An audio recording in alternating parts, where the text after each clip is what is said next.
Abrishitti dubbiin jabaattee akka gurguddaa lamaan himatame gaashiyee manguddoo qabatee dhaqee dubbiin tun takkattii kana jaarsummaadhaan haa ilaallamtu jaarsummaa nuuf kennaa jedhee gaafatee ture. Ruutan garuu ayyamtuun taane akka gurguddaa lamaan himatame mana hidhaatii hagammaatti hin baane. Dubbiin jabaatte kaadde taa'eetii miidhamuun isaanii ammaqa. Adda taa'eetu homaa gochuun hin danda'amu kaasiira jalaa eessattuu iyyuu hin baane nuti jalqabu yookiin intala sanarraa gorii yookiin immoo mallatteessiif jechaan hin turre amma hundaafiyyuu booda akkas hin jenne dhaggeeffatanii achi booda wanti sunitti taasisu ijoollee bilbilanii gaafatan irraan fidee sin dhufee.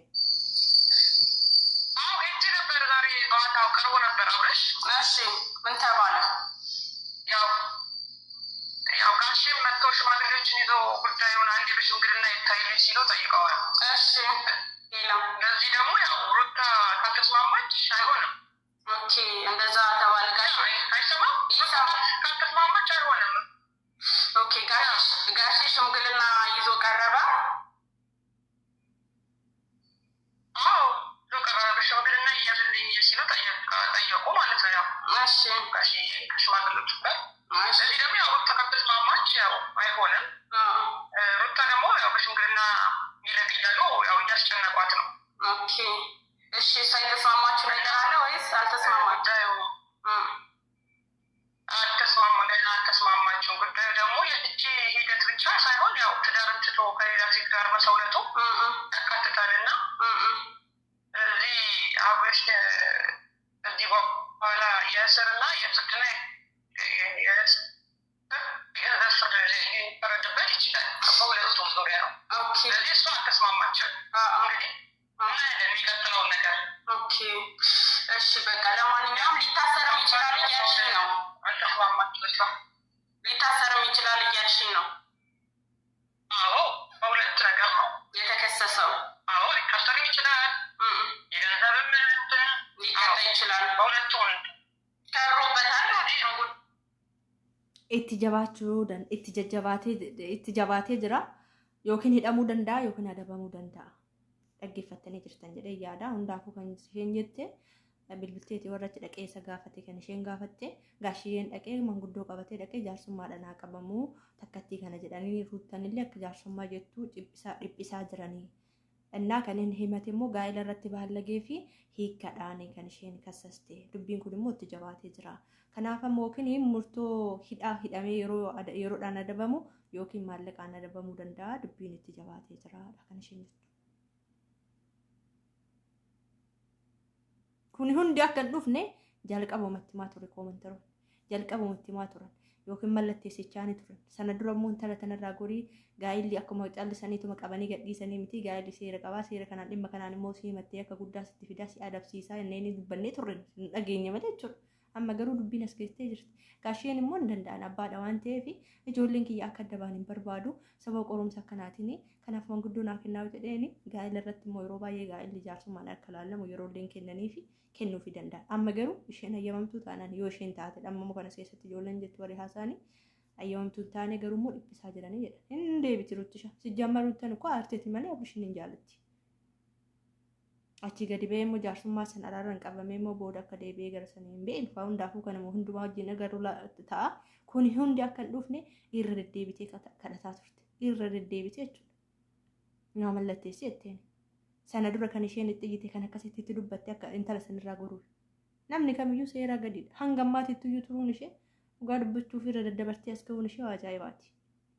Malee akka salphaatti miti gaa'ela irratti akka barbaadan baalaguun yakka guddaadhaan nama adabsiisa. Yookiin yeroo itti kennuu danda'anii yookiin mallaqa itti kennuu danda'anii hojii isaatirraan qisaasaa sammuun isaa achi keessatti dhiphata. Maaltu kana hundatti fide? Jireenya akkam bareeddu, jireenya akkam miidhagdu, jireenya akkam simboo qabdu san keessa baasanii deemanii filoo ammoo mana hidhaatti galanii waan akkasii. Maal jettan amma kana? Dubbiin kun ammoo dhuguma dubbachuufi gaa'ela irratti sagaagaluun amma hiikam maaliif hiikamtadhanii gaafa gaafatan himannaa qabdi ka warqasa irra barreeffamee xabaqaatu dubbataa amma seeri qabee jira. Yoommoo ishii jettee isheen bakka hin araaramna manguddoo naa qabu jettee gaashii faa kaleessa iyyuu maali ifaan agasitti dubbannaan dhiifama gaafattee miti. Gaashii yommuu hin jaallatti obboleewwan illee hin jaallatti bare isayyuu hin jaallatti itti aarsiti malee jechuudha. Jaalladhee miti jettee dubbatteerti kaleessallee. Amma garuu dubbiin deemtee as keessatti kun osoo dhufuu baatee das nama jedha osoo kun dhufuu baatee namatti tola ture. Nu dhaga'uu didan malee Siriisii dhabar zonu dhagaan gaa'illi akkasuma qabanii gadhiisan miti.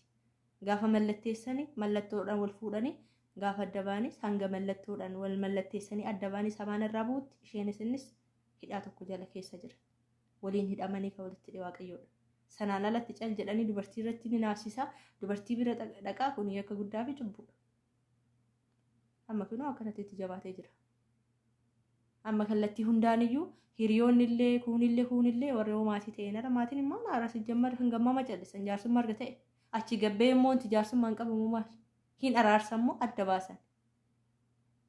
Inni koo warqata irratti mallatteessu jedheeti. Amma inumaayyuu warqata irratti mallatteessu maaliif hiiktaa gaafa dhaqanii gaafatan narratti sagaagalee narratti nama biraa dabal'innaante maal taatan ikkoo akka nuti qoosu kana miti.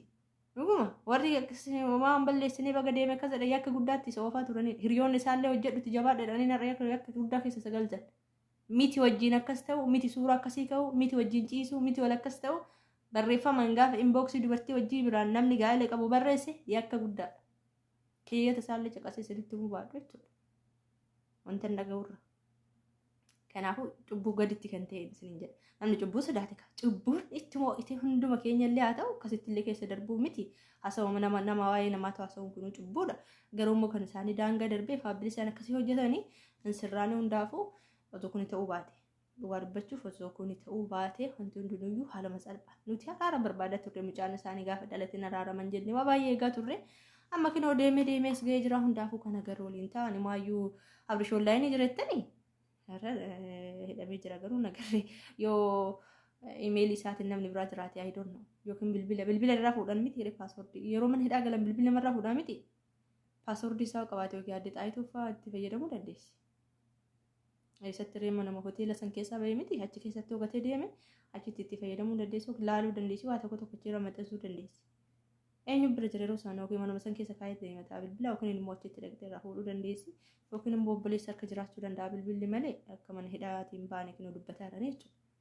Osoo bahee immoo namni maxxansaa waa suuraa wayii maxxansa dheegna chaayinaal isaan oduun immoo nan qabdu indee feemasii koo kaameera duu ka deema mangistii mataani mangistiitu bitaani mangistii biyyaa irratti bakka kana deemu ka deemu kaameera duu ka deema miti kunillee mangistiitu barataan maaliif seetanii bakka inni deemu hundatti waan inni ta'u hundatti namni viidiyoo qabaa yookiin immoo ijoollee akkana bilbilanii ofii irratti hojjechuudhaaf osoo oduun qaqqaba ture osoo bahee jedhamee dhaga'ama waan hin baaneef malee osoo bahee immoo hin dhabamtu duru. Ijoolleen achi yookiin irratti hojjetanii yookiin suuraa maxxansanii yookiin bilbilanii gaafatanii akkasii sanas ta'e kana yookiin ruutan garaa laaftee bakka jaarsummaan nu haa qabamu jedhanii jaarsummaa saniin yookiin adda ba'u yookiin araaramu yookiin immoo intala sanirraa goon akka godhee nagaa isaan tanan keessaa waa tokko eegna garuu immoo nadabamaadha. Maallaqa yookiin yeroo kun hundi osoo dhufuu baate nuti tola ture bakka argatee immoo namni tokko didee gaafa dhaga'u dide adabamee gaafa bahee hin sirra. Kana booda yakka hin hojjetu. Seerri hin jira. Bakka oonan badii hojjedhe seerri na adabaa ani seera olii miti hanga barbaade illee ta'u. Innaan xiqqoo dubartii mirga seeraa gaditti immoo mirga dubartii kan jedhamu tokko jira. Miti walqixxummaa dubartiitii gaditti immoo dubartiin akka miidhaan garaagaraa irra hin geenye mirga dubartootaa kan jedhamu tokkos kan madaalu jira. Wanti abrishiruutti irra godhe akkuma viidiyoo duratti irra deddeebi'u ta'a kan ishee of galaafachiisu ture. Jabduu waan taateef daa'ima kiyya jiraachuu qabatteeti malee. Dubartoota meeqatu sababa kanaan balaa kanaatiin fooqirraa of darba summii dhugan. Kanaafuu kun osoo dhufuu baatee dansaa ture amma garuu itti jabaatee jira. Hundaafuu waaqayyoon nagaa isaa haa baasu isiniin jedha. Viidiyoo biraatiin hanga dhufutti nagannaa tura. Waan gaarii akka dhageenyu immoo shakkiin qabu. Itti aansee yookiin bahuu isaa dhageenya kaleessa nama hawaasiin baasee eegaa turre homaa gochuu hin dandeenyu. Viidiyoo biraatiin hanga dhufutti nagaan tura. Laayikaa gochuun dagatina. Baay'ee.